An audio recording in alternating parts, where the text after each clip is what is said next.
pessoal, eu sou a professora Gleice e hoje nós vamos falar sobre capacitores, ou condensadores como chamávamos no passado.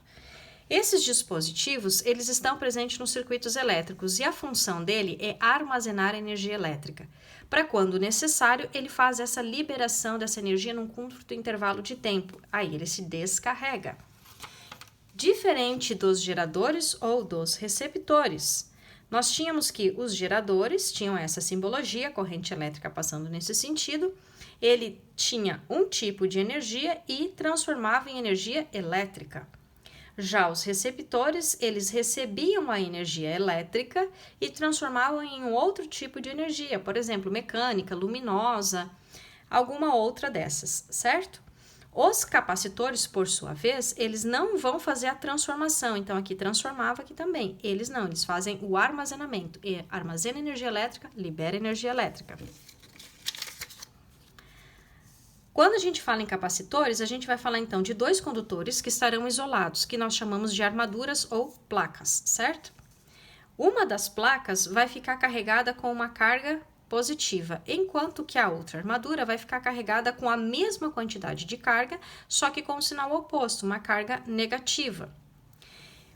Como é que eu faço essa representação? Como é que eu mostro isso, essas armaduras, esse carregamento, né?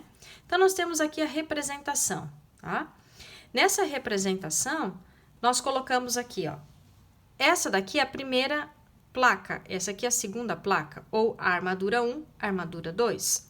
Uma das armaduras deve estar carregada positivamente e a outra negativamente, com a mesma quantidade. Entre as duas placas, nós devemos colocar um material isolante, um dielétrico, vem lá das nossas aulas de eletrostática. Porque se houver o contato, eu não consigo essa separação de cargas, elas vão se anular. Então, eu preciso dessa polarização, né? Uma parte do corpo positiva e uma outra parte negativa. Num circuito elétrico, eu posso dizer que ele está inserido desta maneira.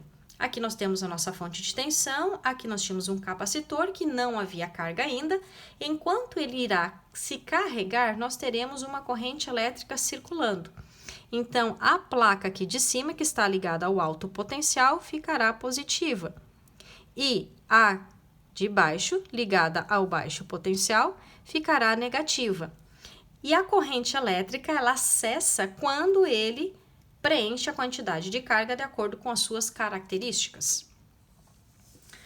A carga elétrica total de um capacitor é sempre nula, porque o total você vai olhar o conjunto, a armadura 1 e a armadura 2. Então, no total, nós não temos nada. Então, quando a gente falar na carga elétrica de um capacitor, a gente tem que olhar a carga acumulada em uma armadura ou na outra armadura.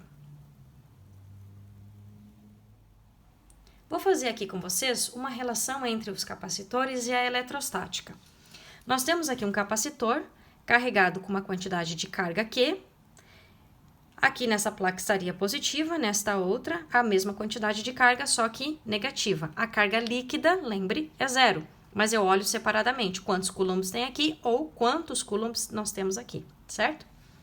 Então, esse capacitor já está carregado, ele tem aqui o seu material dielétrico para que essas placas não entrem em contato, porque elas estão muito, muito próximas. Então, poderia haver o deslocamento desses elétrons em direção a essa parte positiva.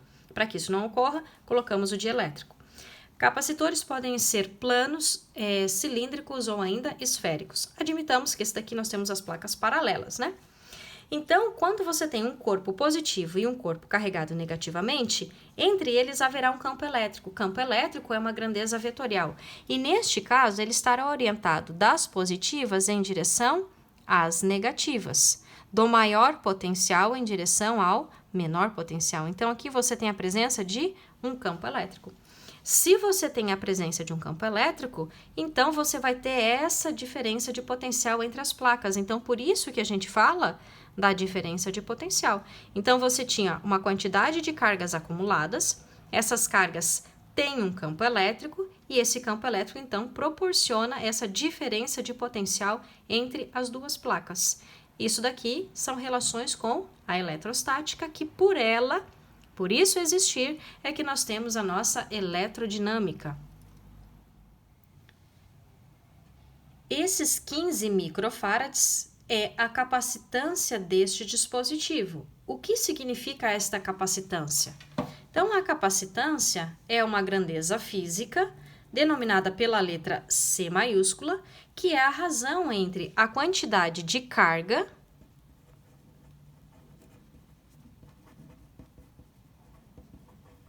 e a diferença de potencial entre as placas, a voltagem entre elas, certo? A unidade dessa capacitância, dessa grandeza física, é o farad, é a letra F maiúscula.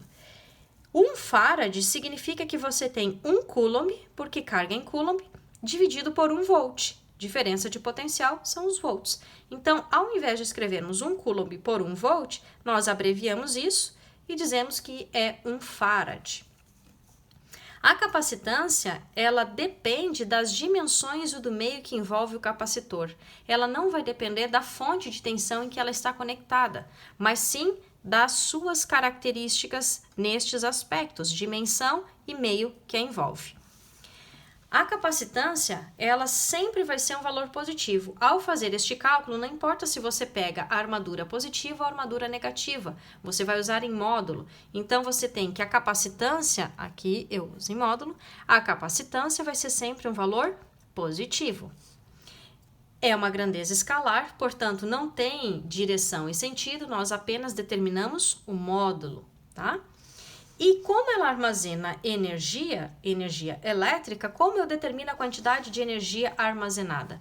A quantidade de energia armazenada, ela pode ser determinada como a capacitância vezes a diferença de potencial ao quadrado sobre 2, ou ela pode ser determinada pela quantidade de carga vezes a diferença de potencial sobre 2. Você tem duas maneiras de calcular a energia elétrica armazenada nas placas de um capacitor.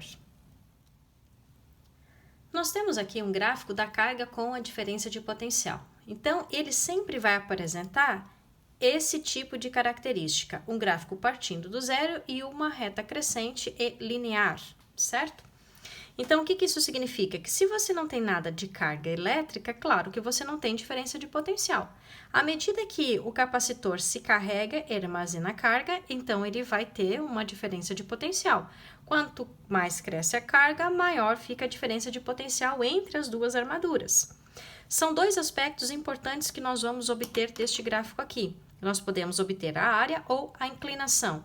O que significa a área? Então, se eu calcular aqui a área desta figura, se eu achurar aqui, né, a área achurada, nós temos que a área vai ser numericamente igual à quantidade de energia armazenada pelo sistema.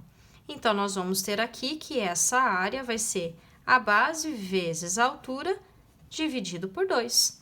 A base é a diferença de potencial e a altura é a quantidade de carga dividido por 2, que é igual à equação que nós já havíamos visto sobre a energia.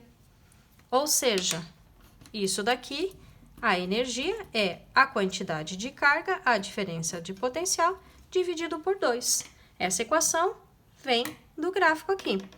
Uma outra informação que nós podemos ter que é muito importante é a inclinação. Então, quando eu determino a tangente deste ângulo aqui, o quão inclinada essa reta está em relação a esse eixo, que é o cateto oposto dividido pelo cateto adjacente, nós estamos determinando aqui o valor da nossa capacitância. Então, a capacitância vai ser numericamente igual à inclinação da nossa reta tangente. Só tome o cuidado com o seguinte: vai ser o cateto oposto por cateto adjacente, que o cateto oposto, neste caso, é a quantidade de carga. Cateto oposto a este ângulo é esta medida aqui, e o cateto adjacente é esta medida. Então, fica carga por diferença de potencial. Agora, se você tiver um gráfico em que os eixos estão invertidos, em que a voltagem está aqui e a carga está aqui, então, a inclinação continua tendo o mesmo significado? Continua. Ainda me ajuda a obter a capacitância. Só que neste momento aqui, o cateto oposto, que vai estar de frente aqui, é o U. A carga vai estar embaixo, vai ser o cateto adjacente. É o contrário da fórmula de capacitância. Então, ao invés de obter a capacitância, aqui eu vou obter 1 sobre a capacitância. Então, só tome cuidado. Se o seu eixo está carga por diferença de potencial ou diferença de potencial por carga. Num deles você obtém diretamente a capacitância e no outro você obtém o inverso da capacitância. São informações importantes obtidas dos gráficos.